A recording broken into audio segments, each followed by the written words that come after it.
4PM news network में दोस्तों आपका स्वागत है। मैं हूं आपके साथ राशिद ज़हीर। 1-2 मिनट ये खबर भी आपको सुननी चाहिए।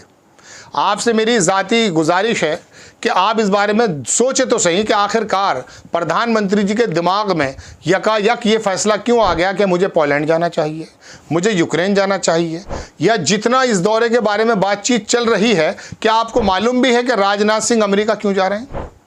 देखिए, ये कूटनीतिक खबर है। 2-3 मिनट में आपको देश की दशा और दिशा पता चल जाएगी कि आखिरकार इन दौरों के पीछे मकसद क्या है और देश के बाहर का माहौल क्या है। योगी आदित्यनाथ का मध्य प्रदेश के चीफ मिनिस्टर की खबर आप बाद में सुन लीजिएगा। किसने किस पे बुलडोजर चलाया ये बाद में सुन लीजिएगा। 2-4 मिनट तो बनते हैं जनाब मन, आप रुके रहिए। मैं आपको इंटरटेनमेंट के साथ, ताकि आप बोर ना हो, आप उंगली से ऊपर ना भाग जाएं, मैं आपको दशा बताना चाहता हूं भारत की कि जो बाहर बन रही है। देखिए, पोलैंड गए और वहां जाकर के पहली बात तो हमारी पिछली सरकारों की मजाक बनी कि पहले हमारी सरकार का काम ये था। डायस्पोरा के सामने ये बताया जा रहा है कि पहली सरकार दूसरे लोगों से थोड़ा दूर रहती थी, दूसरे देशों से। ऐसा था क्या?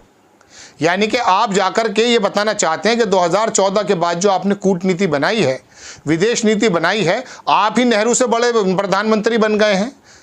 नेहरू की जो वो गुट निरपेक्षता वाली एक नीति थी जिसको दुनिया ने सलाम किया था, 125 देशों में 120 देश एक साथ आ गए थे कि ना हम इधर रहेंगे ना हम इधर रहेंगे। दो ताकतें जब सेकेंड वर्ल्ड वॉर के बाद लड़ करके अलग अलग हो गई थी, उस वक्त रास्ता दिखाने वाला वही पंडित नेहरू था जो हमारे यहाँ का पहला प्रधानमंत्री था, जिसने दुनिया को रास्ता दिखाया था। आप कह रहे हैं कि पहले कुछ था ही नहीं। खैर, इस बारे में नहीं जाना चाहता। मैं आपको बताना चाहता हूं कि अभी तो रूस गए थे। रूस जब गए तो ज़ेलेंस्की नाराज़ हो गया। मैं आपको तस्वीरें दिखाऊंगा, कुछ स्क्रीनशॉट लगाता हूं कि उसने झप्पी लेने पर, मोदी जी ने जो पुतिन की झप्पी ली थी या उसने ली थी, उसके बारे में ज़ेलेंस्की कितना भड़क गया था। ज़ेलेंस्की हमारा मालिक है क्या? वो तय करेगा हमारी कूटनीति। लेकिन वो लड़ने लगा। अमेरिका की भी आंखें चली गई थी, 4 हो गई थी, वो भी नाराज़ हो रहे थे। लेकिन हम जो कि हथियारों के लेन देन में या पेट्रोल के लेन देन में, कच्चा तेल के लेन देन में रूस पर बहुत ज़्यादा डिपेंडेंट हैं। आज की तारीख में हम यूरोप की जो झोली में जा रहे हैं, तो उससे नुकसान क्या हो रहा है? उससे नुकसान ये हो रहा है कि चीन तमाम पैड बनाता जा रहा है। बांग्लादेश बचा हुआ था अडानी के चक्कर में, वो भी हाथ से निकल गया।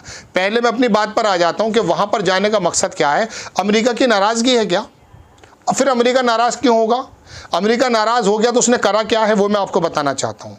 आप रूस गए, कोई दिक्कत की बात नहीं है। आपने बताया कि मैं अपने पड़ोसियों से बेहतरीन ताल्लुकात बनाना चाहता हूँ, देश के लोगों ने आपको अप्रिशिएट किया।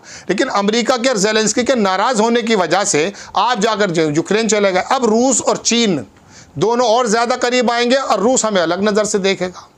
पाकिस्तान तो हमारा भाई पहले से नहीं था।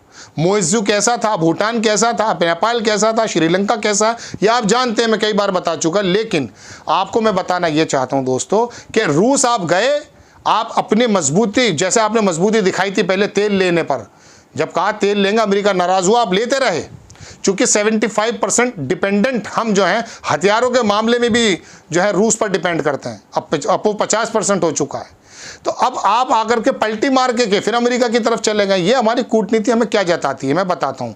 दरअसल आपको बताया होगा कि हम डिजिटल इंडिया हैं, मेक इन इंडिया हैं और स्वयंभू हैं, ये हैं। हमारा तेजस बनता है, जानते हैं तेजस, हमारा स्वनिर्मित लड़ाकू विमान, उसके इंजन भी अमेरिका से आ रहे हैं, अभी तक आए नहीं हैं। मार्च में डिलीवरी की बात थी, 99 इंजन। कौन से इंजन थे वो? 1980 के बने हुए। आपको याद होगा टॉम क्रूज की एक फिल्म आई थी मैवरिक, उसमें जो उसने वो चलाया है वो 404 और 414, ये वाला इंजन है 404, यस, M404 414, ये इंजन का नाम है। 99 हमें मार्च में मिल जाने चाहिए थे, लेकिन पन्नू के मामले में हमें उसने डिलीवरी में लेट किया। वहाँ का एक मंत्री भी जो है अमेरिका का हमसे खिलाफ था।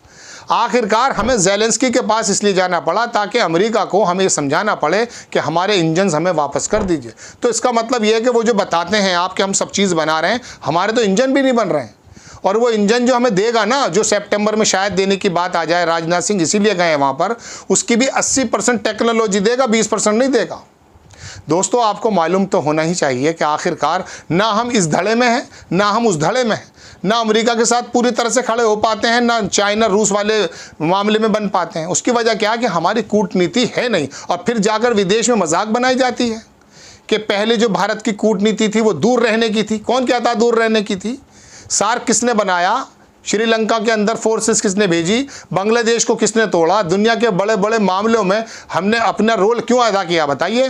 राजीव गांधी हो, पीवी नरसिम्हा राव हो या अटल बिहारी वाजपेयी क्यों ना हो, हमारे तमाम मामलात कूटनीति में बड़े शानदार रहे। लेकिन जब से आप आए हैं आपकी कूटनीति और इंटरनल राजनीति दोनों पे ही प्रश्न चिन्ह है। मैं आपको बताना ये चाहता हूं दोस्तों कि अमेरिका को खुश करने के लिए हम बिला वजह का दौरा पोलैंड किया हमने। अब पोलैंड क्या कह रहा है, पोलैंड बोल ये रहा है दोस्तों कि हम आपको जो आपने रूस से टैंक लिए हैं, तमाम चीज़ें ली, उसको हम जो है उसको ठीक भी कर देंगे, उसको मॉडिफाई भी कर देंगे, मतलब ये बताया जा रहा है और रूस से हमें दूर किया जा रहा है। इससे क्या होगा, आपके तो भारतीय जनता पार्टी के मैनिफेस्टो में भी ये लिखा है ना कि पड़ोसी फर्स्ट है, लेकिन पड़ोसी कैसा फर्स्ट है। आप अमेरिका की मोहब्बत में आके ज़ेलेंस्की के पास जा रहे हैं। अब ज़ेलेंस्की के दौरे के बाद ये बताइए आप हमें, जो ज़ेलेंस्की हम पे बिफर रहा था, जिसको हमने G20 में भी नहीं बुलाया था, आप ये बताइए, या किसी और प्रोग्राम में उसने स्विट्ज़रलैंड में किया था अपना एक, उसमें भी आप लोग नहीं गए थे, हम लोग नहीं गए थे। ऐसे समय में रूस क्या सोचेगा, रूस क्या कहेगा बताइए। आपका रवैया क्या है, आप बताना क्या चाहते हैं। ज़ेलेंस्की के बारे में आपने जो रोल अदा किया था बिल्कुल ठीक था, इसमें भी कोई दोहराई नहीं कि रूस जब आप गए थे तो आपने बिल्कुल जो नरसंहार था उसकी बात भी कही थी। वो लोगों में अप्रिशिएट भी किया गया कि रूस में पुतिन के साथ मिलने के बाद भी उन्होंने कहा कि ये हालांकि लफ्जी बात होती है कि लड़ाई का ज़माना नहीं है, लेकिन फिर भी आपने नरसंहार पर, बच्चों पे, महिलाओं पे अत्याचार को जब आपने कहा तो अच्छा लगा कि रूस के साथ बैठ करके आप इस प्रकार की बात कर रहे हैं। ये बात दीगर है कि आपने यूक्रेन के बारे में की थी, फ़लस्तीन के बारे में शायद नहीं की है। लेकिन कहने का मतलब दोस्तों ये है कि ना हम इधर के रहे हैं ना हम इधर के रहें, पता ही नहीं चल पा रहा है। और जिस यूरोप को, जिस अमेरिका को, जिस जर्मन और फ्रांस को हम अपने पक्ष में लेने की बात करके अपने पड़ोसियों से, सारे पड़ोसियों की बात ही बताऊंगा आखिर में, आपको कई बार बता चुका हूं, उनसे दुश्मनी या उनसे गैप जो होता हमारा जा रहा है। भारत के इतिहास में ऐसा गैप कभी नहीं हुआ। और वो अमेरिका पाकिस्तान का साथ दिया है क्या उसने? पाकिस्तान उसका गुलाम बना रहा है, लेकिन पाकिस्तान के अंदर एक एक पुल के पैसे भी वो तय करता है, पेट्रोल के पैसे वो तय करता है। अब इमरान खान को जेल में डालने वाला अमेरिका है, बांग्लादेश का तख्ता उखाड़ने वाला अमेरिका है। यही तो बात बोल रही थी शेख हसीना वाजिद जो है कि गोरे, वो लू नाम का जो व्यक्ति है, उसी ने तो आके तख्ता पलट करना है सब जगह के। दोस्तों बात यह है कि हमें नहीं मालूम होता कि अफगानिस्तान में क्या होने वाला है, हमें नहीं मालूम होता श्रीलंका में क्या होने वाला है, हमें नहीं मालूम होता कि बांग्लादेश में क्या होने वाला है। कैसी हमारी कूटनीति है, समझ में ही नहीं आती है।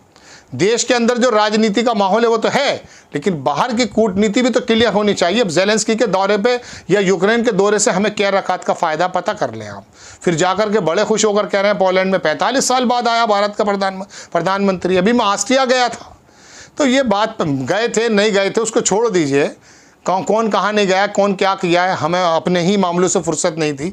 और दुनिया के अंदर जाकर के नेहरू ने, इंदिरा गांधी ने, अटल बिहारी वाजपेयी ने कैसे झंडे गाड़े, ये तो हमारा स्वर्णिम इतिहास रहा है। लेकिन 2014 के बाद ही लगता है कि शायद भारत का उदय हुआ है। तो दोस्तों ये टोटल कूटनीति है, नहीं चाहिए था हमें कि इस समय अननेसेसरी टाइम हमें ये दौरे करने थे।